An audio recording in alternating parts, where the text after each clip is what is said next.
So in this video, I'm going to be showing you how to clear your TikTok cache and fix lagging.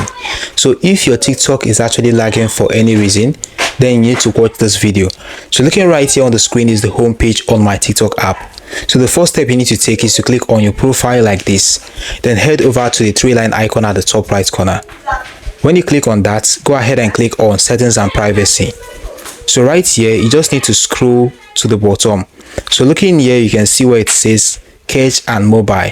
Now below it, you can see where it says free up space. So you need to go ahead and click on that. So when you click on that, looking here, you can see where it says cache, and also you can see where it says download. So you need to go ahead and click on download like this and click on clear, and also click on clear cache in order to clear the cache too. So go ahead and click on clear cache as well and clear the cache too. So once this is done, you've been able to clear your TikTok cache, and it is going to actually fix any bug issue or lagging issue on your TikTok app. Now hit the like button, subscribe and hit notification bell for more helpful tutorials like this. See you in the next one.